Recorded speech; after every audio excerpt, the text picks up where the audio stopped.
नमस्कार दोस्तों, आज हम आपको मिलाने जा रहे हैं रमन गर्ग जी से, जो प्रकृति में ऐसे खो चुके हैं और उनकी जो सोच है, जो एक ज़िंदगी ख़त्म हो रही है। उनका एक टाइटल है, ज़िंदगी ख़त्म हो रही है, और धरती को बिल्कुल विनाश की तरफ धकेला जा रहा है। और हम जब धरती नहीं रहेगी तो हम जीवन कैसे रहेगा। रमन जी हमारे साथ बने हुए हैं, उनसे जानना चाहेंगे। पहले तो उनसे एक मुलाकात हमारी आज स्पेशल रमन जी से, जो हम भी प्रकृति के देखते हैं चारों तरफ कितना शानदार नज़ारा है चारों तरफ। रमन जी नमस्कार। नमस्कार जी। रमन जी, आज हम आपके जो फार्म पे आए हैं, कितनी सुंदरता है यहाँ। आप पहले तो इसके बारे में बताएंगे, आप इसमें खो कैसे गए अचानक। यहाँ पर चारों तरफ प्रकृति के नज़ारे हैं, जो आता खो ही जाता है। हाँ जी। आप तो थोड़ा समय रहेंगे, आप हाँ भी जी, खो जाएंगे। रमन जी, हम और भी बात आपसे जानना चाहते हैं कि आप इस समय काफ़ी समय से इस जो प्रकृति में जो एक पेड़ पौधे से जुड़े हुए हैं, तो उसके बारे में क्या कहना चाहेंगे। कितना समय हो गया आपको इस लाइन में। मैंने 20 साल पहले भी शुरू किया था, हाँ जी। 2002 में। हाँ जी। तो उस समय मैंने 1 एकड़ में हाँ जी। बिल्कुल एक प्राकृतिक जगह का निर्माण हाँ जी। शुरू किया था। और मेरी ये सोच थी कि उस 1 एकड़ में हर तरह का फल, फ्रूट, सब्जियाँ, हाँ सब जी। कुछ हो जो यहाँ हो सकता हो। और बगैर किसी केमिकल के हो, और बगैर किसी फर्टिलाइज़र के हो। हाँ जी। आजकल जो ये ऑर्गेनिक की बातें चलती हैं, हाँ जी। आजकल तो बहुत इज्जत मिलती है हाँ जी। ऑर्गेनिक को। उस ज़माने में नहीं पूछता था कोई भी। तब ऑर्गेनिक की बात करें तो उस जमाने में क्या लोग पहले पूछते नहीं थे, ना, अब पूछते हैं। उस समय तो सरकारी दफ्तरों में भी हम जाते थे ना, हाँ तो जी। वो लोग भी मजाक उड़ाते थे तो रमन जी, पहले से अब टाइम बदल चुका है। बहुत। अब ऑर्गेनिक की इज्जत है, लेकिन यहाँ पर हम ऑर्गेनिक भी नहीं करते। हाँ जी। ये ऑर्गेनिक, देखिए ऑर्गेनिक का मतलब होता है कि हमने अंग्रेजी दवाई नहीं डाली, हमने देसी दवाई डाल दी। देसी दवाई डाली। और हमारा जो कॉन्सेप्ट है कि हमने दवाई ही नहीं डालनी। हाँ जी। जंगल में कौन दवाई डालने जाता है, कौन खाद देने जाता है, हाँ जी। कौन पेस्टिसाइड का, केमिकल का स्प्रे करता है? कुछ भी नहीं, सब प्रकृति करती है। तो प्रकृति के कुछ नियम हैं, हाँ जी। हमने वो नियम समझे और समझ के उनको यहाँ पर अप्लाई कर दिया, तो सब चीज़ें अपने आप ही होती हैं। नॉर्मली हम कभी पानी भी नहीं देते, हाँ जी। खाद नहीं डालते, दवाई नहीं डालते, कोई फर्टिलाइज़र यूज़ नहीं करते, हम कुछ भी नहीं करते। जब हम कुछ भी नहीं करते तो यहाँ के जो फल हैं, जो सब्जियाँ हैं, बहुत बेहतरीन पैदा होती है। रमन जी, एक बात और जानना चाहते हैं, हम अपने दर्शकों को बताना चाहेंगे कि रमन जी जो खाते हैं ना, खाने में जो यूज करते हैं उनके बारे में। रमन जी, आप खाने में क्या चीज खाते हैं, जो बताया जा रहा अच्छा, था कि आप कुछ उबाला हुआ नहीं खाते, प्रकृति का जो ये कहते हैं, जो पहले जमाने में खाते थे उस तरीके से आप खाना खाते हैं। नहीं, वो पीछे हमने कैंप लगाया था, रो लाइफ सेलिब्रेशन। हाँ जी। उसमें बेंगलोर से शेफ़ आए थे और देश जी। भर से 30-35 लोग आए थे। तो वहाँ पर ये सिखाया गया था कि बगैर आग, बगैर दूध हाँ जी। और बगैर अनाज के भोजन को कैसे तैयार करें, हाँ जी। और ऐसा भोजन जिसमें स्वाद के साथ कोई समझौता नहीं है। स्वाद सामान्य भोजन से ज़्यादा है। ज्यादा है जी। तो तो यहाँ पर हम लोग 5-7 तरह के तो हर समय फ्रूट मिलते हैं यहाँ हाँ पे, जी। तो भूखा नहीं रहता कोई भी यहाँ पे। हम लोग जब आते हैं ना, हाँ जी।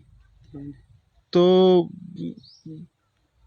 कुछ भी 2-4-5-7 तरह के फ्रूट आ गए सामने, वो खा लो, छुट्टी।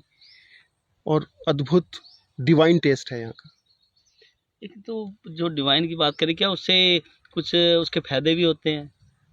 टेस्ट की बात करें तो एक एक जो कच्चा भोजन ही लगा लें, कच्चा भोजन हो गया तो उसका क्या फायदा होता है फिर। कच्चे भोजन का बहुत फायदा है। आप कह रहे थे हमारे उबाला। हमारे शरीर की जो डिजाइनिंग है हाँ ना, जी। जो परमात्मा ने या जिस प्रकृति ने हाँ जी। हमारे शरीर को जिस तरीके से तैयार किया है, हाँ जी। वो ये है कि यदि हम पेड़ से तोड़ा हुआ भोजन ग्रहण करते हैं, तो वो हमारे स्वास्थ्य के लिए ज़्यादा बढ़िया होता है। देखो, 3 तरह की रसोई होती है, ऐसा मैं कहता हूँ। हाँ जी। पहली रसोई होती है भगवान की रसोई। हाँ जी। भगवान की रसोई में क्या होता है, ऐसा खाद्य पदार्थ जो प्रकृति ने तैयार किया है, जिसमें तैयार करने में मनुष्य का कोई हाथ नहीं, हो रहा है बस अपने आप। जैसे अमरूद है, ये भगवान की रसोई में तैयार हुआ है। सेब है, भगवान की रसोई में तैयार हुआ है। संतरा है, भगवान की रसोई में तैयार हुआ है।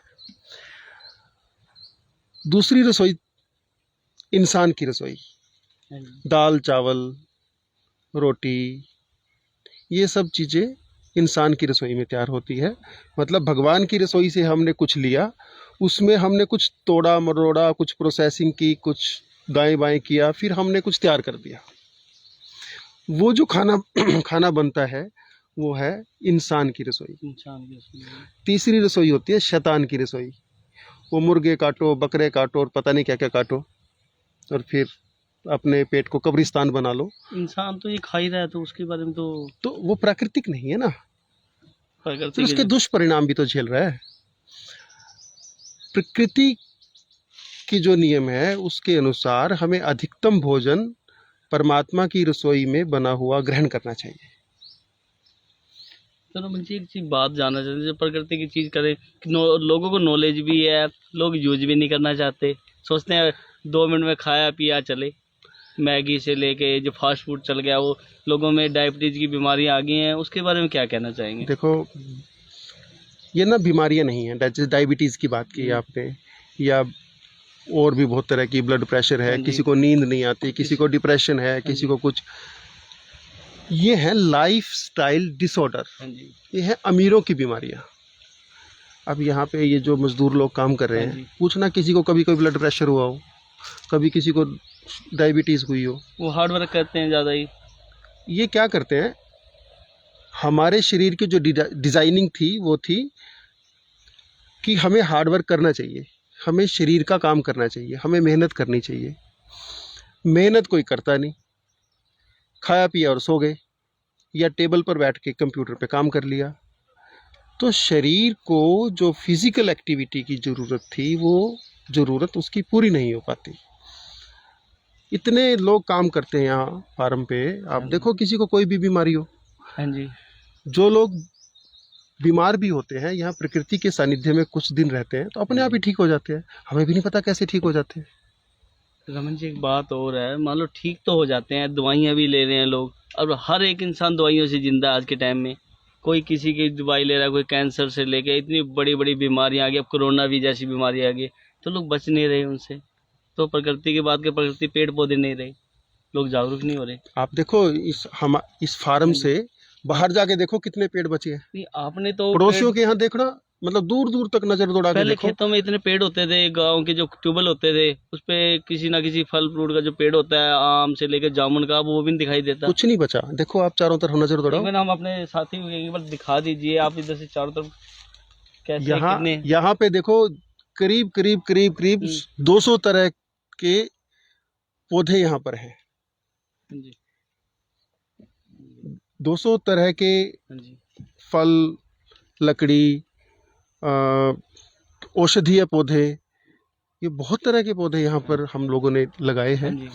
बांस बहुत है यहाँ पे, आम बहुत है, लीची है, अंगूर है, अमरूद है, सब कुछ है, सेब भी लगाया है। सर आपके तो घर में फल के लेके ही यहीं से लाते होंगे, मॉल तो लेके नहीं यहीं से लेते हैं, मैक्सिमम यहीं से लेते हैं।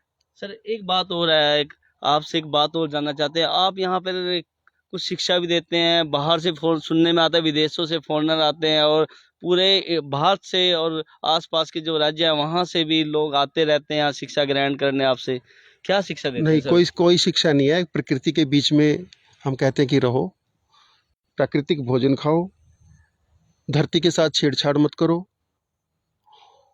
कोई बीमारी कोई छोटी मोटी होती है अपने आप ही गायब हो जाती है। जिनको मैं हैरान होता हूँ, वैसे मैं इसको बोलते हैं फॉरेस्ट थेरेपी कह लो, एक तरह का जंगल से ही लगेगा आपको, कि जिनको बहुत असाध्य से रोग भी हो जाते हैं ना, वो भी प्रकृति के सानिध्य में रहें कुछ दिन और प्राकृतिक भोजन करें, तो चमत्कारिक रूप से बड़ी जल्दी ठीक होते हैं। जितने भी लाइफस्टाइल डिसऑर्डर हैं वो सब तो छूमंतर हो जाते हैं अपने आप ही। तो हम ये कहते हैं कि भोजन के साथ छेड़छाड़ मत करो, धरती के साथ कोई छेड़छाड़ मत करो, आपको कुछ करने की जरूरत नहीं है। हाँ जी। तो यहाँ पर नीम के पेड़ वगैरह भी लगे हुए हैं आपके बिल्कुल, पास? नीम के बहुत सारे पेड़ हैं यहाँ पे। पहले लोग दातुन वगैरह करते थे, नीम ये अमरूद का पेड़ की कर लेते हैं, अब सब कुछ छोड़ चुके हैं। लोग अब पेस्ट चलाते हैं, अंग्रेजी पेस्ट। एक पेस्ट करने का तो एक प्रचलन सा आ गया, आज हजारों कंपनियां निकल चुकी हैं। मैं आपको अपना अनुभव बता देता हूँ। हाँ जी। जब तक मैं पेस्ट करता था, करीब करीब महीने में 2 बार मुझे डेंटिस्ट के पास जाना होता था, और पिछले 3 साल से मैं पेस्ट नहीं कर रहा हूँ, यानी मैं दातुन कर रहा हूँ। दातुन कर रहे हैं। और मुझे नहीं लगता कि मैं 3 साल में डेंटिस्ट के पास गया हूँ। आप कभी क्रीम वगैरह भी यूज करते नो हैं? नो नो नो, कभी भी नहीं। कोई क्रीम नहीं, कोई हर्बल, कोई ऐसी जो कोई भी आती है लिखा कंपनी, नहीं, नहीं। Herbal Ayurvedic cream? नहीं नहीं, आप जो अपने प्रकृति के जो यही चीजें यूज करते हैं? कोई जरूरत ही नहीं पड़ती यूज करने की। अच्छा, प्रकृति के बीच में रहते हैं तो कुछ जरूरत नहीं क्या पड़ती। जरूरत है, कुछ है ही नहीं जरूरत। एक चीज और है, जैसे पहले ऋषि मुनि थे, जंगलों में रहते थे, उनकी आयु हजारों साल होती थी। क्या उनका, और अब उम्र रही नहीं, अब 60 से 50 साल लास्ट उम्र हो गई है, उसके बारे में क्या बताना चाहेंगे? क्या अनुभव है आपका? देखो ऐसा है, वो आपने अभी कोई अलग चैनल पकड़ लिया। जो ऋषि मुनि हैं, जो जिनकी नहीं, उम्र हजारों, प्रकृति की बात है गर्ग साहब। एक बार ना प्रकृति, मान लो लोग प्रकृति में थे, हजारों साल जीते थे, नहीं वही कह रहा वही हूं मैं। जंगलों में रहते थे, ऑक्सीजन मिलती थी। नहीं, जो हजारों साल के ऋषि मुनि की बात है, वो एक आध्यात्मिक टॉपिक है। और हिमालय में आज भी वो हजारों साल के योगी आज भी होते हैं, है ना। वो उनकी योग साधना, हठ योग, वो जो भी वो तपस्या हाँ जी। करते हैं, उसका एक परिणाम है, वो बिल्कुल अलग बात है। हाँ जी। और अभी वो मेरा विषय भी नहीं है। नहीं, विषय तो नहीं, एक लोगों के ऑक्सीजन की बात करें। ऑक्सीजन को लेके प्राणवायु जो है ना, हाँ, प्राणवायु प्राणवायु है। प्राणवायु हमें, देखो ये मैंने एक शेर सुना था, हाँ जी। आपको बताता हूँ कि मौत के डर से नाहक परेशान है, मौत के डर से नाहक परेशान है, आप जिंदा कहाँ है कि मर जाएंगे। अभी हम देखते हैं कि जो युवा लोग भी हैं, ऐसे चलते हैं बिल्कुल, बस चाल में करंट ही नहीं है। चाल में करंट, एक जो जिनकी हाइट होती है उन डाउन हो जाते हैं। वो तो हो ही रही है। अब सुबह ब्रेड खाएंगे, हाँ जी। रात को 2 बजे तक जगेंगे, 3 बजे तक जगेंगे, सुबह 12-11 बजे सो के उठेंगे, तो बायोलॉजिकल वॉच बिगड़ गई, फूड हैबिट बिगड़ गई, रूट्स जो होती है ना बच्चे की, जो जड़ें होती हैं, वो खत्म हो गई। बस नॉलेज है, गूगल सर्फ कर लिया, फेसबुक देख लिया, ट्विटर देख लिया, यूट्यूब देख लिया। तो फोन की बात करें तो आप बात करें, जो ट्विटर देख लिया, फोन का प्रचलन भी ज्यादा चल गया है जी लोग इन चीजों को तो भूल चुके हैं जो आप बताना चाह रहे हैं। जी। तो प्रकृति जो है, तो हम तो यहाँ पर प्रकृति के सानिध्य में रहने की बात करते हैं, और हम ये बात करते हैं कि धरती को किसी खाद, किसी दवाई की जरूरत नहीं है। हम लोग इस मॉडल पर खेत तैयार कर रहे हैं कि किसी भी प्रकार की फर्टिलाइज़र, केमिकल, पेस्टिसाइड की खेत को ज़रूरत ना पड़े। और यहाँ पर लाइव एग्जांपल है। आप देखो, धरती को फर्टिलाइज़र की ज़रूरत नहीं होती, धरती को बैक्टीरिया की ज़रूरत होती है। तो हमें, और बैक्टीरिया पौधों के लिए खाद्य पदार्थ की शक्ति का निर्माण करते हैं। अब हमने बैक्टीरिया तो मार दिए पेस्टिसाइड डाल के, फिर ऊपर से उनको कभी डीएपी डाल रहे हैं, कभी यूरिया डाल रहे हैं, तो धरती में एक लेयर इकट्ठी हो गई है 1-1.5 फुट नीचे। धरती के नीचे लेंटर पड़ा हुआ है, इतनी सख्त लेयर है वो, और बैक्टीरिया है उस लेयर के नीचे जी। वो बैक्टीरिया ऊपर नहीं आ पाते। धरती पानी भी नहीं सोख रही। आप देखते हो ना, खेतों में पानी खड़ा रहता है, पानी नीचे नहीं जाता। ये इस जमीन में आप पानी खड़ा करके दिखा दो, आप इसको भर दो ट्यूबवेल से, 1 घंटे के अंदर साफ, पानी खड़ा नहीं हो सकता। धरती सोख नहीं सकती, ज़्यादा बढ़ जाती है इससे। बिल्कुल, वो जो लेंटर है ना, वो टूट जाता है।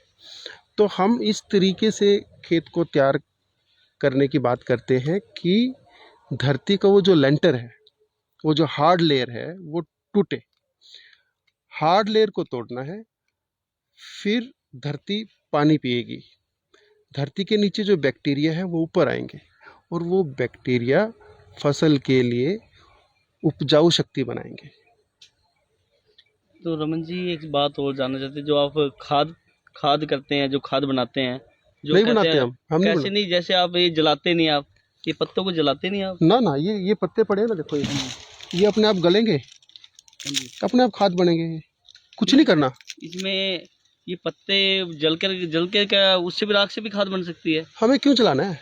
अच्छा, बिना जलाए इसको? कुछ भी नहीं करना। देखो, ऋषि खेती, प्राकृतिक जी। खेती का मूलभूत सिद्धांत है कि कुछ भी नहीं करना, सब प्रकृति करती है। मैंने आपको कहा ना, जंगल में कौन कुछ करने जाता है? नहीं करने जाता जी। कौन पानी देने जाता है? कोई कुछ भी नहीं करता। और जंगल के जो पौधे होते हैं, हमारे पौधों जो आमतौर से हम लोग पौधे लगाते हैं, उनकी तुलना में ज़्यादा शक्तिशाली होते हैं। अब आप यहाँ के आम खा के देखना। आम भी कैसे लगे हैं आपके यहाँ? मैं कह रहा हूँ, ये जो आम खा के देखोगे ना आप, इतने सारे पेड़ हैं आम के, हाँ जी। आप कहीं और के आम नहीं खा सकते। आप ये केले तो अभी भी लगे हुए हैं, आप यहाँ के केले खा के देखो। केले हमने खाए थे सर अभी, आप केले बड़े टेस्टी थे, मीठे थे। तो केले और बेर भी खाए थे यहाँ। आप बेर खा के देखो, यहाँ के बेल पत्र लगा हुआ है हाँ जी। है ना, नींबू लगे हुए हैं, आंवला भी लगे हैं सामने। आंवला लगा हुआ है। तो आप पेड़ उनको लगे। खा के देखो और टेस्ट को कंपैरिजन करो। एक रमन जी एक चीज और है, क्या लोगों को भी ऐसे जागरूक नहीं करेंगे कि अपने घर परिवार में एक पेड़ पौधा लगाते रहे, फल फ्रूट का, लोग जागरूक हों? हम तो यहाँ पर कैंप भी लगाते हैं, हम लोग जागरूक करते हैं किसानों को भी। हाँ जी। कृषि वैज्ञानिक भी यहाँ पर सीखने आते हैं कि हम कैसे धरती को बिना किसी छेड़छाड़ के अधिक से अधिक उपजाऊ बना दें, और वो भी कम समय में। हाँ जी। और जितना देखो, जितना इसमें विज्ञान ने तरक्की करी है ना, थोड़ी गड़बड़ सी हो गई है। देखो, परिणाम बताता है ना कि हमारे प्रयास सही थे कि गलत थे। परिणाम तो ये है कि धरती को कैंसर हो गया। अभी धरती खत्म है भाई, कुछ नहीं बचा धरती इसको में। बचाएं कैसे जी? छेड़छाड़ बंद कर दो, कुछ ना करो। अब कोरोना में क्या हुआ? पर्यावरण अपने आप ही शुद्ध हो गया ना। हाँ, इसी तरह धरती के साथ कोई छेड़छाड़ मत करो। हालांकि इसको जल्दी करने के लिए एक तकनीक है, PQN की तकनीक। आजकल मैं उस पर काम कर रहा हूँ। ये पाकिस्तान के एक साइंटिस्ट हैं, उनकी तकनीक है, उन्होंने डेवलप की है। उसमें क्या करते हैं, पूरे खेत में 3.5 फीट पे या 42 इंच पे एक सब सॉइलर होता है, एक वो होता है 3 फुट का फाड़ा, हाँ जी। और उसको खेत में चला देते हैं, उसकी हार्ड लेयर तोड़ देते हैं। उससे हार्ड पैन तोड़ने से क्या होता है कि जो वो लेंटर था ना, वो टूट जाता है, और फिर उसमें पानी देते हैं। धरती कम से कम 4-5 गुना 7 गुना ज़्यादा पानी पीती है पहली बार, केवल एक बार। वो जो हार्ड पैन है वो टूटता है धीरे धीरे, हफ्ते में 10 दिन में वो टूट जाता है, पूरा का पूरा खेत मुलायम हो जाता है। कितने फुट पे होता है सर वो? आइडिया कितना फुट पे है वो? 1.5 फुट नीचे, 1 फुट नीचे के समझो। जो हम खेत में यहाँ खुदाई करते हैं वो आधा फुट तक इतनी जाती है? 1 फुट के नीचे देखो आप, पत्थर पड़ा है। अच्छा जी। पत्थर हो गया, मिट्टी, कुछ नहीं बचा भाई। इसलिए थोड़ा दिक्कत आती है फसल में। आप देखो, जो किसानों, बारिश होती है, किसानों की फसलें मारी जाती हैं कि खेत में पानी खड़ा है इसलिए फसलें मरी ना। अब पानी क्यों खड़ा है? क्योंकि नीचे लेंटर है। मैं कह रहा हूँ कि वैज्ञानिक लोग आए, शोध करें, इस खेत में पानी खड़ा करके दिखा दो। इस खेत में पानी खड़ा नहीं होता है, 2 घंटे में साफ। तो जैसे अब बाढ़ आ जाती है, लोगों की फसल खराब हो जाती है, तो उनको पहले इसकी तैयारी कर लेनी चाहिए। जब वो अब ये खाद से और DAP से, यूरिया से, केमिकल से, इनसे मुक्त हो तब ये बात बनेगी, उससे पहले ये बात बन नहीं सकती। किसान को समझना होगा कि फर्टिलाइज़र की ज़रूरत नहीं है, DAP की ज़रूरत नहीं है, यूरिया की ज़रूरत नहीं है, सिर्फ बैक्टीरिया की ज़रूरत है। और बैक्टीरिया अपने आप ही पौधे को जो भी चाहिए वो सब बना देगा। धरती को खोद के देखो, खुशबू आएगी इसमें। तो रमन जी आपसे मान लो इतने बड़े बड़े साइंटिस्ट होते हैं जो हरियाणा सरकार, भारत सरकार के लिए काम करते हैं, क्या वो भी आपसे जानकारी लेने आते हैं? हाँ, कहाँ कहाँ से लोग आते हैं? देखो ज़्यादातर तो यहाँ पे फॉरेनर लोग आते हैं, हाँ जी। विदेशों से कौन कौन से विदेशों देश से, से आए हैं? हर एक कंट्री से, अमेरिका से, ऑस्ट्रेलिया से, यूरोप के तो लगभग हर कंट्री से आते हैं। तो वो लोग, अभी मैं इसको पर्माकल्चर में डिज़ाइन कर रहा हूँ पूरे फार्म को। वो लोग सीखने आते हैं कि पर्माकल्चर में डिज़ाइन, पर्माकल्चर का मतलब है परमानेंट कल्चर। Permanent culture. एक ऐसा सिस्टम बना दो कि आपकी जो लेबर है वो 1% रह जाए, बस लेबर 1% रह जाए, और आपको खाने के लिए, पीने के लिए और आय के लिए हर प्रकार का संसाधन उपलब्ध हो। अब देखो, जैसे हम यहाँ बैठे हैं, आज लू चली हुई थी, यहाँ आपको लू लगी? नहीं है, लू तो नहीं है, ठंडक है वैसे। आप अंदर बैठेंगे ना, बिल्कुल भी लू नहीं लगेगी, बिल्कुल आपको ठंडक का एहसास होगा, क्योंकि चारों तरफ एक जंगली वातावरण है। ये भी, अभी हम जहाँ पे बैठे हैं, ये भी काफ़ी हद तक पर्माकल्चर के नियमों पर आधारित हो चुका है। तो ज़्यादातर तो लोग यहाँ पर वैज्ञानिक स्टूडेंट, जो भी धरती को विनाश से बचाना चाहते हैं, वो लोग सीखने आते हैं, और कुछ लोग ऐसे आते हैं जिनसे हम सीख लेते हैं। जितनी हमें नॉलेज है हम उनको दे देते हैं, या हमें उनसे नॉलेज लेने की जैसा लगता है तो हम उनसे नॉलेज ले लेते हैं, फिर उसको धरती पर अप्लाई करते हैं। ये तो प्रकृति के नियम है। प्रकृति में जो खत्म होती जा रही है, लोग पर सुनने को तो तैयार नहीं है जी। आप तो समझा रहे हो, पर लोग तो फिर सुन के फिर एक कान से सुनते दूसरे नहीं, निकाल देते हैं। बहुत लोग सुनते हैं। देखो, 10 को सुनाए, एक ने सुन लिया तो बहुत बड़ी एवरेज है। 10 को सुनाए और एक ने सुन लिया तो बहुत बड़ी एवरेज है। तो मैं तो कोई ऐसी आशा नहीं करता कि 10 को सुनाएंगे तो 10 ही सुनेंगे, और किसी एक भाई को भी बात समझ में आ गई तो वो भी अपने लिए एक स्वर्ग जैसा स्थान बना सकता है। ये एक बात और है कि सबसे ज्यादा ऑक्सीजन कौन सा पेड़ जो देता है, पेड़ पौधों में कौन जैसे दे? पीपल है, नीम है, बड़ है, ये बहुत अच्छी ऑक्सीजन देने वाले यानी हैं। ऑक्सीजन ये घर में भी लगा सकते हैं कहीं, आप खाली जगह पड़ी हो? हाँ, बहुत सारे पेड़ हैं, जो पौध भी हैं, छोटे पौधे भी हैं, जो अच्छी ऑक्सीजन के लिए घर में लगाए जा सकते हैं। एक बात और है, जो फसल होती है उनके चारों तरफ जो खेत होते हैं, जो कहते हैं रास्ता होता है, गौर बोलते हैं जिसको, वहाँ भी पेड़ पौधे लगा सकते हैं। वहाँ कौन से पेड़ पौधे लगा सकते हैं? बाउंड्री पे जो बाउंड्री होगी मेरा, देखो, गलियारा जो होता है उनका, गांव में डेरे पे। हर किसान को सबसे पहले, जो हम PQN की टेक्निक की बात कर रहे हैं ना, हाँ जी। उसमें सबसे पहले हम बोलते हैं कि निशानदेही कर लो भाई अपनी, ताकि बाद में किसी पड़ोसी के साथ कोई झगड़ा वगड़ा कुछ ना रहे। हाँ जी। पहला स्टेप निशानदेही करवाओ। दूसरा स्टेप, खेत में सब सॉइलर चलवाओ, जो मैंने आपको बताया ना, हाँ वो जी। 3 फुट गहरा जो फाला क्या जाता है। यहाँ हरियाणा में चलने लगा हो? हाँ हाँ, ये पड़ा है ना यहाँ पे। आपके पास तो लोग इसे जागरूक होकर चला भी रहे हैं। हाँ, कुछ लोग, लेकिन जिस तकनीक से मैं कह रहा हूँ वो नहीं अभी समझ है, लोगों को समझ नहीं है चीज। हाँ, उस चीज़ की अभी जानकारी नहीं है। जानकारी देंगे तो बड़ी आसानी से समझ में आ जाएगी इनको ये बात। क्योंकि हम भी आपसे जुड़ के आपको दिखाना चाहेंगे, मैं लोगों को आपको- बार बार आपकी बात उठाएंगे, आपकी आवाज में दम है, यदि लोग इसको अपनाएंगे तो यदि बड़ा आप फायदा होगा। 4-5 दिन बाद आते हैं तो हम अभी अपने खेत तैयार करेंगे PQN की टेक्निक हाँ पे। जी। पहला स्टेप निशानदेही, दूसरा वो हार्ड पैन उसका तोड़ने के लिए सब सॉइलर चलवाना।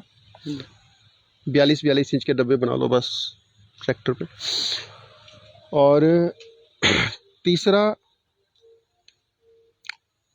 उसको पानी दे देना पूरे खेत को। चौथा, उसकी लेवलिंग करवा लेना। और पांचवा, उसके साथ के साथ बेड बनवा लो। PQN की टेक्निक में जितनी भी फसलें होती हैं वो बेड पे होती हैं, और पानी की जो खपत है वो केवल 10% रह जाती है। पानी जैसे कहते हैं जीरी की फसल से ज्यादा पानी लगता है, नहीं उसके लिए क्या कहना? नहीं नहीं, ये हमारी धारणा है। PQN की टेक्निक में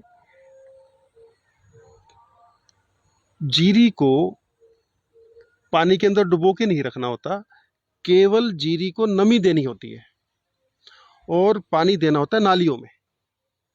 और 42-42 इंच के बेड बनते हैं।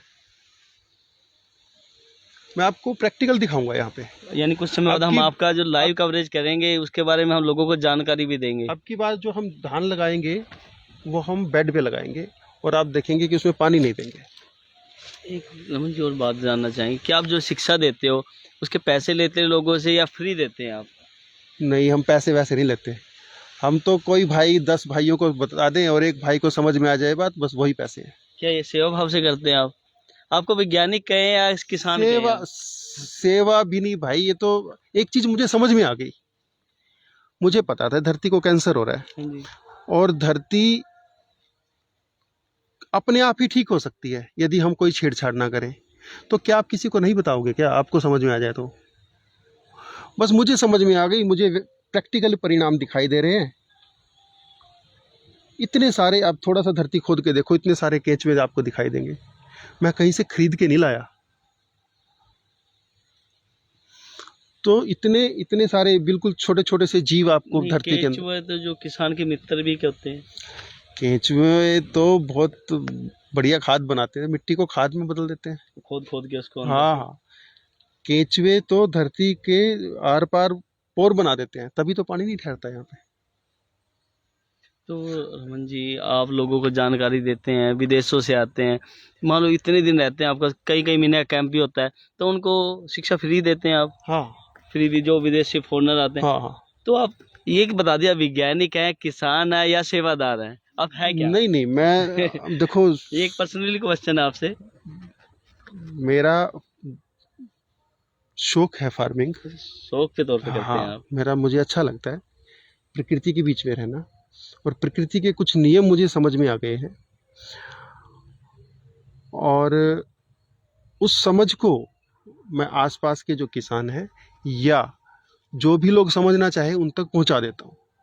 धरती का जब मैं यहाँ पर शुरू किया था काम 20 साल पहले, बिल्कुल बहुत बुरी तरह से सत्यानाश हुआ पड़ा था। आपको एक पहचान बताता हूँ हाँ जी। धरती की। देखो, लैब टेस्ट और ये अगर उन पचड़े में ना पड़ना हो, हाँ जी। जब धरती में ना आप ट्रैक्टर चला दो ऐसे ही, या बुग्गी, वो होते हैं ना बुग्गी जोटा, हाँ जी। वो चला दो, यदि 1 घंटे के अंदर वो जो निशान थे वो खत्म हो जाए तो धरती बड़ी बड़ी है आपकी। ये नरम जो जगह होती है बैठ से मिट्टी मिल जाएगी, वो निशान खत्म हो जाएंगे। खत्म हो जाएंगे। निशान खत्म ना हो तो धरती बढ़िया नहीं है। जिस धरती में ट्रैक्टर फंस जाता है, हाँ जी। बुग्गी फंस जाती है, वो धरती बड़ी बढ़िया हो सकती है। हाँ, फंसती है कहीं जगह, उनकी हाँ? मट्टी जैसे रेत टाइप की होती है, हाँ, वो बैठ जाती है। वो क्योंकि वो हार्ड पैन टूट गया ना, वहाँ पे हार्ड पैन नहीं है। या मिट्टी है ना, जो मिट्टी का लड्डू बना लो, थोड़ी गिल्ली करके ना लड्डू बना लो और उसको फेंक दो, उसका चूरा बन जाए तो मिट्टी बढ़िया है, और वो लड्डू ऐसे ही पड़ा रहे तो मिट्टी खराब है। नहीं, हार्ड हो जाती है वो। हाँ, तो आप यहाँ पर देखो लड्डू बना के और फिर उसको फेंक के देखो। आप इतनी अच्छी अच्छी बातें जानते हैं, सुन के भी आश्चर्य होता है कि यार लोगों को जानकारी नहीं, आपको इतनी अच्छी जानकारी है। जो किसान है वो फिर आसपास के गांव भी, आप सारे किसान हैं, जैसे बरास हो गया, सांवली हो गया, नीसिंग हो गया, आपके आसपास जो आपके फार्म के आसपास गांव, क्या लोग आते हैं जानने? कुछ लोग आते हैं। अभी लोगों को जान, किसानों को की जो कंडीशनिंग है वो बहुत ज़्यादा बन चुकी है। देखो, आप एक बात देखो, मैं बड़ा हैरान होता हूँ, किसानों के पास ज़मीन अपनी है, किसान अपने घर के लिए सब्जी बाजार से खरीदते हैं, और उनको ये भी पता है कि इस सब्जी में कितने खतरनाक केमिकल मिले हुए हैं। तो क्या कहें अब, हमारा किसान अपने लिए सब्जी नहीं उगा सकता, कम से कम अपने बच्चों को तो अमृत खिला दो, उनको तो जहर मत खिलाओ। रमन जी की बात हो रहा है, जो कहते हैं घिया में इंजेक्शन लगाया और फिर भी खा रहे हैं घिया। फिर भी खा रहे हैं। वो कहते हैं घिया में, कहते हैं सब्जी बनाने से पहले कहते हैं घिया में इंजेक्शन लगाया और फिर भी खा रहे हैं उसको। टिक्के लगाते हैं उसमें। नहीं, केले को मान लो पका के खाते हैं मसाले, फिर भी खा रहे हैं। हाँ बिल्कुल। अब वो जो केले थे, हमने जो भी खाए थे कुछ देर वो जो पहले, खाए थे, हाँ जी। साइज में छोटे थे, लेकिन मीठे थे। उनका टेस्ट देखो आप। टेस्ट अच्छा था। आम है यहाँ पे अभी अमरूद शायद कुछ लगे होंगे अभी भी, आपने हजारों की संख्या में अमरूद लगाए थे, उसकी क्या आप कटिंग की है आपने सारी? वो इन दिनों प्रूनिंग करनी होती है मार्च में, और फिर उसका जो फ्रूट है वो दिसंबर में आता है। अच्छा सर, और भी जैसे कुछ और नए पेड़ भी पेड़ पौधे लगाएंगे आप यहाँ? अभी हम लोग करीब करीब 550-600 पौधे अभी बांस के लगाने वाले हैं 10 दिन बाद। बांस का क्या फायदा होता है सर? बांस बांस का बहुत फायदा है। देखो अभी हम ना यहाँ पर 5 तत्व होते हैं: पृथ्वी, जल, वायु, अग्नि और आकाश। अग्नि और आकाश को तो कोई छेड़ नहीं सकता, मनुष्य की इतनी ताकत नहीं है। धरती, हवा और पानी का सत्यानाश मनुष्य ने कर दिया है। तो हम यहाँ पर ऐसे वातावरण का निर्माण कर रहे हैं जहाँ पर अपनी हवा होगी, अपना पानी होगा और अपनी ही तरह की धरती होगी। धरती केवल धरती नहीं होगी, भूमाता होगी, भू अमृत होगा। भू अमृत में और एग्रीकल्चर लैंड में जमीन आसमान का फर्क होता है। आपने शास्त्रों में शब्द सुना, भूमाता, भू अमृत। तो हमारी जो धरती है वो भू अमृत नहीं रही अभी। लोग धरती को धरती माता ही बोलते हैं। तो बोलते ही बोलते हैं, रही नहीं। माता में कोई जहर डालता है क्या? माता में जहर थोड़ा डालता है भाई। ऐसा बताते हैं वैज्ञानिक कि 1 चम्मच मिट्टी के अंदर इतने जीवाणु होते हैं कि जितने इस धरती पर मनुष्य है, 1 चम्मच मिट्टी में। और वो केमिकल डाल के सब खत्म कर देते हैं हम। तो यहाँ पर अब आपको मिलेगी भूमाता, भूमि माता। आपको मिलेगी शुद्ध हवा, लू नहीं लगेगी आपको। आपको यहाँ पर किसी तरह का कोई पोल्यूशन नहीं मिलेगा। और तीसरी मैंने कहा कि पानी भी अपना हम तैयार कर रहे हैं। पानी कैसे बताना चाहेंगे इसके बारे में? हाँ, हमारा पानी भी दूषित हो चुका है। धरती का मैंने आपको बताया, हवा का मैंने, जब इतने सारे यहाँ पर प्लांट्स लगेंगे वो अपने आप ही वातावरण को शुद्ध करेंगे।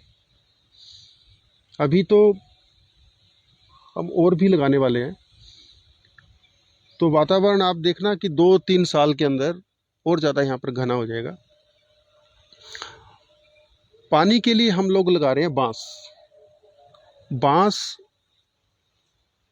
वायुमंडल से शुद्ध जल अपने अंदर ग्रहण करता है और फिर हम उसको बांस में से पानी निकाल सकते हैं। और वो बांस का जो पानी होता है धरती का शुद्धतम जल है, पवित्र जल, शुद्धतम। तो कितना बांस में से पानी निकलेगा? एक बांस लगा तो कितना पानी निकल सकता है? मैं एग्जैक्ट कैलकुलेशन नहीं बता सकता आपको, लेकिन काफ़ी निकल जाता है एक बांस में से। लीटर के हिसाब से? कई लीटर के हिसाब से एक बांस में? हाँ। और बांस बाद में काम भी आ जाता है? हाँ हाँ। तो वो जंगलों में इतने हजारों की संख्या बांस वालों, उनको जानकारी नहीं है इसके बारे में? जिनको जानकारी है वो करते हैं काम, बांस में से पानी निकालते हैं। से निकलता है, पीने लायक होता है वो शुद्धतम। अच्छा जी। इसमें और जो लोग फिल्टर लगा रहे हैं करोड़ों रुपए के, मान लो हजारों लाखों की संख्या में, ऐसे रुपए के, लाखों रुपए का एक बड़ा फिल्टर आ कि इसमें मिनरल ज़्यादा पानी आपको ताकत देगा, ये देगा, लाखों की संख्या में लोग लगा भी रहे हैं। अब पता नहीं क्या क्या चल रहा है आधुनिक समाज के नाम पे, अब उसकी तो क्या चर्चा करें। अभी यहाँ पर हम, अभी जो इधर 5 एकड़ है उसको पूरे को PQN की टेक्निक पे लाके और वहाँ पर चंदन की प्लांटेशन करने वाले हैं। ये आपके पास में सामने? हाँ, ये सारी अभी चंदन के प्लांट्स तैयार हो रहे हैं जो रखे हुए हैं सर, वो जितने नर्सरी लगी हुई है, वो जितने लगे हुए हैं, वो नर्सरी सामने नजदीक में सामने नजर आ रही है, वो चंदन की है? हाँ हाँ हाँ। तो करीब चंदन की खेती बोलेंगे अभी कई हजार जो प्लांट्स है हम चंदन के लगाने वाले हैं यहाँ पे। सर चंदन के पेड़ तो बहुत महंगा होता है। हाँ, महंगा होता है, लेकिन उसकी जो वैल्यू स्टार्ट होती है वो 4-5 साल के बाद उसमें हार्डवुड बनना तैयार होता है, उसके बाद ही। सर मान लो इस खेती को लेकर आप, मान लो दिलचस्पी आपकी बढ़ती जा रही है, तो आने वाले टाइम में और चीज़ों को लेकर बढ़ेगी, तो और चीज़ों किस चीज़ में आगे आने वाले टाइम में क्या करेंगे आप? भाई जैसे जैसा कुछ करने लायक होता रहेगा करते रहेंगे, स्पॉन्टेनियस जो भी लगेगा करेंगे। लेकिन अभी तो ये है कि धरती बच जाए, लोगों को। देखो, हम सब लोग ना, जिनको जानकारी नहीं है, अपने बच्चों को जहर खिला रहे हैं। आज अगर माँ बाप से पूछो, भाई किस लिए कमा रहे हो, सब लोग ये बोलते हैं कि बच्चों के लिए कमा रहे हैं। यही डायलॉग होता है जी। यही होता है ना। हाँ, यही होता है, नेचुरली बात है। और बच्चों के लिए कमा के एक पिता एक माँ बाजार से जहर खरीद लाते हैं और कहते हैं कि खाओ। शाम को टमाटर पर स्प्रे होती है, शाम को मेलाथियान की, या उस खेत में क्लोरोपाइरीफॉस की, और बहुत तरह के खतरनाक रसायन। सुबह वो मंडी में चले जाते हैं और मंडी में से और सुबह 10 बजे 11 बजे तक आपकी प्लेट पे आ जाते हैं वो, और हमें बड़े चाव से खाते हैं। हमें इस खतरनाक स्थिति का आभास नहीं है, क्योंकि इसके जो परिणाम हैं वो तुरंत नहीं आते हैं। अब किसी को कैंसर हो रहा है तो ये कैसे रिलेट कर पाएगा कि भाई वो जो टमाटर खाए थे 6 महीने पहले, ये उसका परिणाम है। गोभी पर स्प्रे होता है, गोभी जो फूल गोभी होती है, फूल गोभी, वो तो बहुत ज़्यादा अब्जॉर्व करती है केमिकल को। और सुबह वो मार्केट में, हम दोपहर को हम सब्जी बना के खा रहे हैं उसकी। तो जहर से बचना चाहिए, अपने बच्चों को जहर नहीं खिलाना चाहिए। कोई और रास्ता इनसे बचने का? रास्ता जागरूकता, समझना चाहिए। नहीं समझ में आता हो तो किसी किसान को खेत में केमिकल का स्प्रे करते हुए देख तो लो एक बार। अभी यहाँ तरावड़ी के पास एक किसान की ही डेथ हो गई है स्प्रे करते करते कुछ समय पहले। यानी जहर गिरते हैं, जहर खाते भी हम। हाँ, खुद ही बहुत खाते हैं उस समय। साल भर में देश में बहुत सारे किसानों की डेथ हो जाती है स्प्रे करते करते। इतनी खतरनाक चीजें हैं ये। फिर करते क्यों हैं इनको, स्प्रे क्यों करते हैं? मान लो वो तो नुकसान दे ही रहा है। अब तो जागरूकता का भाव, किसान को स्प्रे करने की दुनिया में धकेल दिया गया है। अनेकों कंपनियां, कंडीशन इतनी जबरदस्त कर दी गई है, किसान समझ ही नहीं पाता कि बगैर स्प्रे के उसकी फसल कैसे बचेगी। यानी एक लोभ की खेती हो चुकी है। अगर लोभ नहीं मिला, मान लो लाभ के लिए, एक लाभ नहीं होगा तो खेती नहीं करेंगे लोग। किसान खुद ही मर रहे हैं। नहीं, उनकी जो फसल है खुद भी खाते होंगे वो। खुद भी खाते हैं।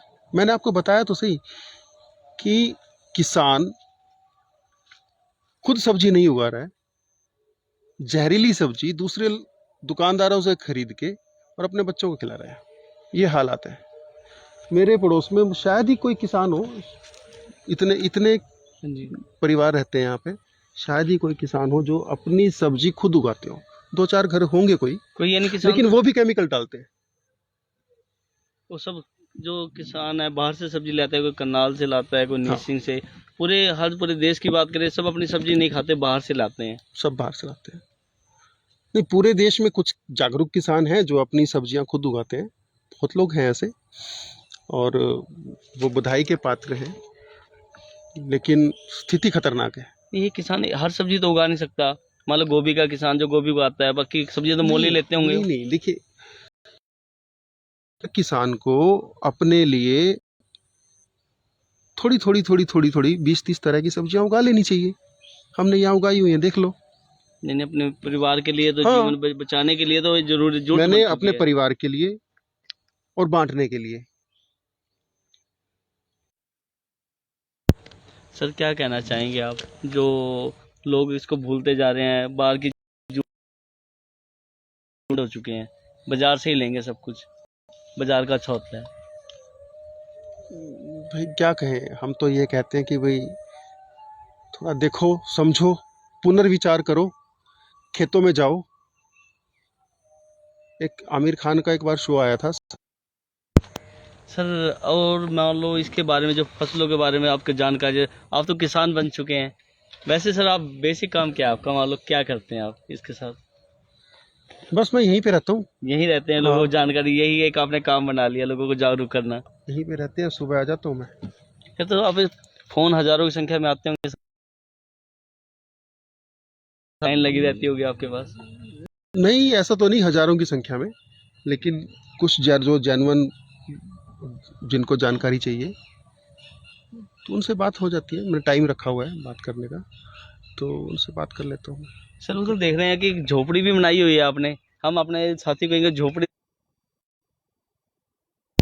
क्या सर, क्या व्यवस्था है इसमें झोपड़ी में? यहाँ पर करीब करीब 20-22 लोगों के ठहरने की व्यवस्था है इस फार्म पे, तो जिसमें से झोपड़ी भी ये एक अंग है उसका। कुछ और रूम्स भी हैं, बाहर भी रूम्स हैं, उधर एक बड़ा रूम है, टॉयलेट बाथरूम रसोई सब कुछ है यहाँ पे। यानी झोपड़ी में लोग रुकते हैं, उनको अच्छा लगता होगा। हाँ, पुराने युग में खो जाते होंगे लोग, पुराने सबको टाइम अच्छा के। लगता है। हाँ हाँ जी। जी। सर मान लो और भी हमारे जो शहरवासी जो आजकल जो शहरों में खा रहे हैं उनको क्या कहना चाहेंगे, जो ऐसी जो जहर खा रहे हैं? हम तो ये कहेंगे भाई मत खाओ जहर। वो कहेंगे लाए कहाँ से हम सब्जी को? बहुत सारे किसान हैं जो जागरूक हैं और वो अपने खेत में केमिकल नहीं डालते, केवल मैं ही नहीं हूँ, करनाल के आसपास में और भी हैं। बहुत सारे किसान हैं। तो और एक किसान सब फसलें उगा भी नहीं सकता। किसी के पास गोभी अच्छी मिल रही है तो वहाँ से गोभी ले लो, किसी के पास टमाटर अच्छे हैं तो उनसे टमाटर ले लो। तो ये तो उनसे टाई अप करना पड़ेगा। जैसे अभी हमारे पास बहुत ही हाई क्वालिटी के बेर तैयार हैं, कश्मीरी रेड एप्पल बेर ना। अभी थोड़े दिनों में जामुन तैयार हो जाएंगे, फिर आम तैयार हो जाएंगे, ऐसी फसलें चलती रहती हैं। एक रमन जी, लो आप तो अपने लिए कर रहे हैं, तो पब्लिक कहाँ से लाए? पब्लिक लोग जागरूक होंगे जब ही तो लेके आएंगे। हम सेल करते हैं ना। सेल भी करते हाँ। हैं, और बाकी लोग उनको जो किसानों को जागरूक करेंगे फिर आप। किसानों को तो मैं कहता हूँ भाई अब गेहूं जीरी पर ही डिपेंड मत रहो, और गेहूं जीरी केवल घाटे का सौदा है। मैं देखता हूँ किसान को हर साल वो घाटा उठाते हैं, हाँ जी। कुछ नहीं बचता। अभी फसल में आग भी लगती है, गेहूं का फसल है, कुछ आग। भी। तो किसान को अब पुनर्विचार करना ही पड़ेगा। किसान को बाजार पर निर्भर रहना बंद करना पड़ेगा, तब बचेगा वो। कि खाने के लिए क्या उगाएं? तो खाने के लिए क्या उगाएंगे? मान लो फसल गेहूं चावल, फिर उसके बारे में क्या बताएंगे आप, क्या उगाएं फिर? देखो, किसान जो है बहुत सी चीजें उगा सकता है। जैसे मैंने कहा बांस लगाया जा सकता है। बांस खाने में तो क्या लगाएं, खाने कहाँ से खाने में तो अपने लिए लगा लो ना। आप कितना गेहूं पैदा करोगे। और बहुत सारी फसलें हैं, लगाएं? जी। और बहुत तरह के अनाज हैं, मक्का है, ज्वार है, बाजरा है, रागी है, इतनी सारे मिलेट्स हैं, इतनी सारी चीजें हैं। तो अलग अलग अलग अलग अलग खेत में अलग अलग ये घुमाते रहे, चक्र बनाते रहना चाहिए। एक ही खेत में एक ही तरह की फसल सही नहीं रहती, विविधता चाहिए। सर एक यहाँ का एड्रेस के बारे में बताएंगे आप, यहाँ जो पता है, कैसे एड्रेस लोग है कैसे ये, पहुँचे आपके पास? एड्रेस है ये करनाल से 22 किलोमीटर दूर है, हाँ जी। पेहवा रोड पे। और सीतामाई से पहले एक गांव है सोदापुर। आपने सुना होगा कि यहाँ पर लकवे का झाड़ा लगता है, शनिवार इतवार को लोग आते हैं। बहुत फेमस जगह है ये, बहुत फेमस जगह है ये। हाँ। तो वहाँ पर ये बाग है। इस जगह का नाम आनंद ग्राम है, और हमारी वेबसाइट है anandgram.com। आनंदग्राम.com के नाम से है। हाँ, गूगल पे सर्च करेंगे तो आनंद ग्राम करनाल डालेंगे तो आ जाएगा। सर करनाल वासी तो आपसे जुड़े ही हुए हैं, पूरे देशवासियों को कोई मैसेज देना चाहेंगे आप, कुछ स्पेशल ऐसा? हम तो यही कहेंगे भाई, धरती बचा लो, हवा बचा लो। अभी आप देखो, गेहूं की फसल जी। मुझे याद है 1995 में 20 तारीख के बाद आई थी, और रूटीन में बैसाखी के बाद कटती है। 13 अप्रैल की होती है बैसाखी। बैसाखी 13 तक तो कट जाती थी सर पहले। कट जाती है, हाँ, कटाई शुरू होती थी। लोग बैसाखी मनाते थे, कटाई शुरू होती थी ना। फसल कट खत्म नहीं, बैसाखी तो पहले मनाते थे कि बैसाखी जब मनाते थे कि फसल खत्म हो गई है, अब मस्ती करने का टाइम आ गया है। नहीं नहीं, कटाई शुरू करते थे, यानी खुशी में मनाया जाता था। खुशी में। तो अब आप देख लेना कि 2-3 दिन में गेहूं का सीजन ही खत्म हो जाएगा। तो ग्लोबल वार्मिंग बहुत चिंता का विषय है। गर्मियाँ बढ़ गई हैं, गर्मी इस बार बहुत भयंकर पड़ेगी। गर्मियाँ बढ़ गई हैं अभी। जो गर्मी अभी मार्च में थी वो अप्रैल के लास्ट में हुआ ये करती थी। देखना तितली उड़ कर आ रही तितलियाँ बहुत तरह की है, 25-30 तरह की तितलियाँ हैं यहाँ है पे। जी। तितली हमारे आसपास घूमने को डर ही नहीं है। हाँ, यहाँ पर कुत्ता, बिल्ली, गिलहरी, तितली, सांप, नेवला सारे जीव जंतु रहते सब रहते हैं, सब मजे से घूमते हैं। कोई किसी को कोई खतरा नहीं। आप देखो वो कितनी तितलियां घूम रही हैं उधर पीछे। तो हम किसी को भी हानि नहीं पहुंचाते। कोरोना टाइम में तो आप यहीं रहे होंगे हर टाइम। हाँ, लोग आए भी होंगे, जुड़े भी होंगे यहाँ। बहुत। जो ऑक्सीजन की कमी हो गई थी तो लोगों को इससे शिक्षा मिली। ऑक्सीजन तो भरपूर है यहाँ। मैं तो इसको ऑक्सीजन पार्क बोलता हूँ। ऑक्सीजन बहुत है। इतनी अच्छी बात बता रहे हैं आप। कोई लोग इनसे जागरूक होकर आपसे जुड़ेंगे तो उनको शिक्षा देंगे आप ये। हम तो जो हमें अनुभव हुआ जीवन में वो तो बांट ही रहे हैं। कोई भी आए तो उनका स्वागत है। धरती, हवा, पानी ये बचनी चाहिए। ये तो जीवन की मूलभूत जरूरतें हैं। अगर हम हमारे पास हवा और पानी नहीं बचाना तो कमाते रहो करोड़ों अरबों रुपए, क्या बनेगा उसका? कुछ भी नहीं। यानी इस आपसे जुड़े और आपसे जानकारी लें तो लोगों को आप शिक्षा देंगे। जी। देख सकते थे रमन जी ने इतनी अच्छी बात बताई। कितना अच्छा सुंदर हम भी यहाँ देख रहे हैं। काफ़ी अच्छा लग रहा है यहाँ पे। इतनी अच्छी जो एक खुशबू आ रही है वातावरण में। कितना जो पर्यावरण है यहाँ बिल्कुल शुद्ध दिखाई दे रहा है। लोगों को जुड़ना चाहिए ऐसे ही। और जाते जाते मैं एक बार फिर कह दें तो रमन जी कुछ स्पेशल दोबारा कुछ कहना चाहेंगे प्रकृति के बारे में? कुछ लोगों को जागरूक करना जरूरी है आज के टाइम में। तो हम लोग यहाँ पर समय समय पर कैंप लगाते हैं, जागरूकता कैंप। तो लोग आ सकते हैं, उसमें समझ सकते हैं, किसान भाई समझ सकते हैं कि कैसे हम ऐसी खेती करें जिसमें उन्हें बाजार पर निर्भर ना रहना पड़े, केमिकल ना खरीदने पड़े, पेस्टिसाइड ना खरीदने पड़े, जान ना गंवानी पड़े, पानी की बर्बादी ना करनी पड़े। और मैं अभी इस वाली ज़मीन में तो आप देख ही सकते हैं, उधर सड़क से पार जो फार्म है वहाँ पर भी अभी अप्रैल में ही उसको डेवलप करूँगा। वहाँ पर आप चाहें तो कभी भी उसको रिकॉर्ड कर सकते हैं। नहीं, रिकॉर्ड करेंगे, लोगों को दिखाएंगे वो जरूर। वो अपने आप में एक ज़बरदस्त तकनीक है। और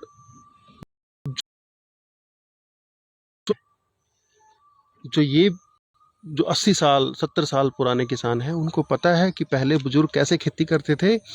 कुछ भी नहीं डालते थे और फसल बढ़िया होती थी, बीमारी नहीं होती थी।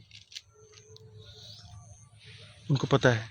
मैं जितने बुजुर्गों से मिला हूँ सब बताते हैं कि कुछ भी नहीं है। दिखाएंगे कुछ और चाहे तो आप दिखा सकते हैं। एक बार घुमा के दिखा दीजिए आप। एक बार सब यहाँ से उठा के इस चार तरफ दिखा दीजिए आप। एक बार कैमरे इसके इस तरफ प्रकृति को यहीं से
बांटने से कभी लॉस नहीं होता ये। हम आपको एक बार फिर दिखा दें, ये जो पेड़ है चीकू का, जो पेड़ है कितना एक चीकू लगे हुए हैं इसके ऊपर। और जो एक रमेश जी, मेरे को दोबारा बता दीजिए एक बार, ये चीकू है ना क्या पके हुए हैं? देखो इसमें कुछ पके हैं, जो बड़े वाले हैं, जो बड़े हैं वो पके हुए हैं, वो ऊपर लगे हुए हैं। या उधर देखो आप, उस पेड़ पे दिखाता हूँ।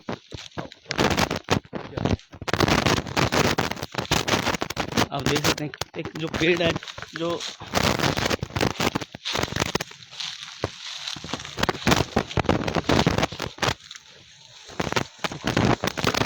ये देखिए कच्चा है, देखो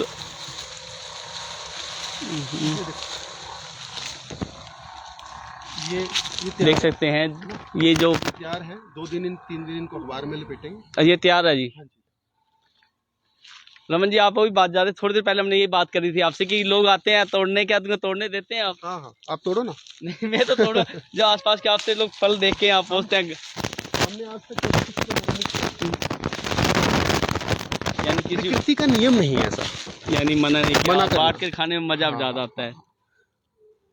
रमन जी, आपने इतनी अच्छी बात हम मनुष्यों को तो छोड़ो, पक्षियों को भी मना नहीं करते। हम कभी किसी तोते को, चिड़िया को, या किसी और दो बहुत तरह के पक्षी यहाँ पे आते हैं, उनके लिए भी कोई सिक्योरिटी का इंतजाम नहीं करते कि वो हमारे पटाखे चलाते हैं उड़ाने के नहीं, लिए। कुछ भी नहीं करते हम ना। आप देख रहे थे कितना खूबसूरत जो नज़ारा है, एक चीकू और भी काफी फल लगे हुए हैं यहाँ पर। एक आंवले का, ये आंवले का है ना पेड़ जी? ये चीकू है, ये चीकू, ये किस आंवले का है? वो आंवले का पेड़ है।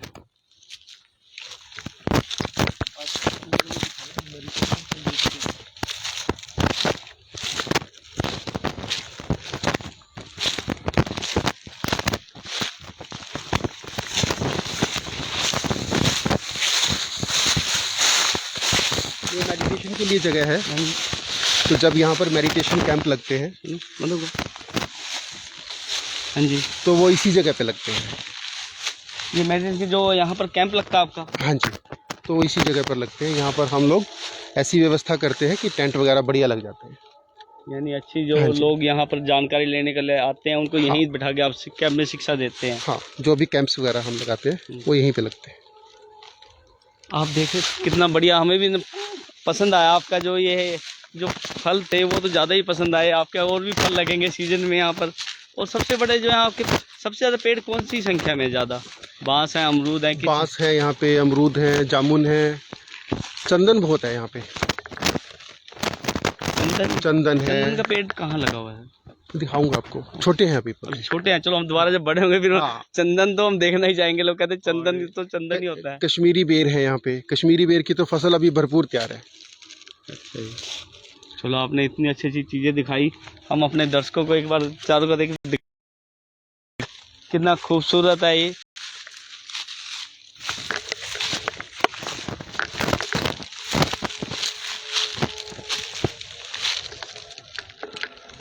हम जैसे जंगल में घूम रहे हैं, ऐसा फीलिंग आ रही है जी। हाँ जी, आ जाइए एक बार। और ये एक ऐसा स्थान हमने बनाया है, चारों तरफ बांस ही बांस है। यहाँ पर मतलब हम अपने पेड़ पौधों की दीवार तैयार कर रहे हैं यहाँ पे। और जो वो पेड़ पौधों की दीवार तैयार होगी, ये ऐसा समझो कि एक नेचुरल, एक बहुत बड़ा कमरा लगा लो आप, नेचुरल, जो ऊपर से खुला है। तो यहाँ पर मड बाथ होगा, वाटर बाथ होगा। यहाँ पर आप हंस सकते हैं, रोने का मन करे तो रो सकते हैं। नहीं, इधर भी आपके जो पेड़ हैं, चारों तरफ से ज़्यादा पेड़ संख्या में इधर है सर। ये बांस है, काफ़ी बड़े बड़े ऊंचाई तक, ये काफ़ी लंबे जाएंगे बांस। ये जो जगह है वही तो बता रहा हूँ मैं आपको, लाइव फेंसिंग हम बना रहे हैं। असल में जो लोग यहाँ पर आते हैं, कई बार उनको मानसिक तकलीफ होती है और वो रोना चाहते हैं। हाँ जी, वो रोने की जगह बंदे को मिलती नहीं है। मिलती नहीं। तो ये जगह एक ऐसी बनाई है जहाँ पर जी भर के बंदा रो सकता है, कोई उसको रोकेगा नहीं। हंसना चाहे हंस सकता है, आराम प्रकृति के बीच में आराम करना चाहे तो प्रकृति के बीच में आराम कर सकता है। कोई डिस्टर्ब करने वाला नहीं है, कोई देखने वाला नहीं है। ये बांस अभी कितनी ऊंचाई तक जाएंगे जी? ये जाएंगे कोई 30 फुट, 40 फुट, 50 फुट। यानी कोई रोए हंसे उनकी आवाज़ बिल्कुल बाहर नहीं जाएगी? ना ना ना, ना। ये अंदर ही रह जाएगी और इसके अंदर बाहर आवाज़ गूंजेगी भी नहीं, और साइलेंट मोड में बिल्कुल साइलेंट, बिल्कुल साइलेंट, कुछ नहीं, कोई आवाज़ नहीं, कोई डिस्टर्बेंस नहीं। यानी कोई आप देखो उधर बैठे इस पूरे एरिया में इस तरीके से यहाँ पर व्यवस्था तैयार की है, कोई डिस्टर्ब करने वाला नहीं है। ऐसी व्यवस्था बनाई है, कोई परेशान नहीं करेगा। आप अकेले बैठे हैं तो कोई तंग नहीं करेगा आपको, कोई हालचाल पूछने नहीं आएगा, आपका डिस्टर्ब करने नहीं आएगा कोई भी। ठीक है रमन जी, आप इसके बारे में जानकारी दे रहे हैं, बड़ी अच्छी जानकारी दे रहे हैं। जल्दी ये कैंप लगेगा, कैंप में लोगों को जानकारी मिलेगी इसकी। जी। कब लगता है कैंप, एक बार दर्शकों को बता दीजिए। कैंप की कोई फिक्स डेट नहीं होती है। आपकी अभी पीछे जो कैंप लगा था वो अगस्त में लगा था, अब देखते हैं कि कब लगेगा। रमन जी, आपने हमसे बात की, धन्यवाद आपका। धन्यवाद जी, धन्यवाद। आप देख रहे थे जो रमन जी ने हमसे इतनी अच्छी बात करी, इतनी अच्छी जो जागरूकता के लिए किसानों और हमारे जैसे जो जीव हैं, जो हम कहते हैं अपने जीव ही बोलेंगे, जो इतनी अच्छी जो सुंदरता का नज़ारा छोड़कर, जो एक प्रकृति को छोड़कर जो आज जहरीला पदार्थ खाने को मजबूर हैं और हम अपने जो प्रकृति को भूलते जा रहे हैं। आप देख सकते थे कैसे रमन जी ने इतनी अच्छी सुंदर बातें बताई। इससे जुड़े रहें और जो प्रकृति का मज़ा लेना है तो रमन जी से जुड़ें। आप देख रहे हैं रिपब्लिक कर्नाल, जो रिपब्लिक न्यूज़ से मैं कृष्ण की खास रिपोर्ट।